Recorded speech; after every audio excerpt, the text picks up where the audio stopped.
Kahit kayo tumalikod na, ang Diyos hindi tumatalikod. Kahit nagbulag-bulagan kayo, ang Diyos nakadilat ang mata. Kahit umatras kayo, inahabol niya kayo. Kahit na huminto kayo, nadapa kayo, binabangon niya kayo.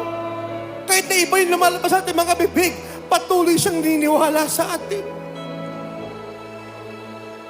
Kahit nakalimot na tayo ng lahat ng binitawan nating salita, hanggang ngayon, yung kanyang pakiramdam ay parang unang-unang beses pa rin tayo nagsasalita sa kanya. Sa napakaraming pangakong binitawan, sa napakaraming salitang sinabi, ang Diyos kahit minsan hindi nakalimot, hindi nagbago kahit kailan. Kahit sa pinakamababang uri ng kalagayan natin, tayo ay perlas at ginto sa kanyang harapan.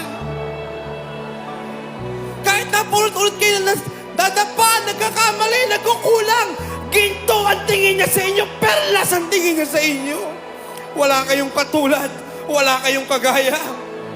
Nakalimot na kayo ng maraming beses, ng maraming buwan, ng maraming taon. Ang Diyos hindi. Lahat ng sinabi niyo sa Kanya, lahat ng pinangako sa Kanya hanggang ngayon ay buhay na buhay sa Kanya.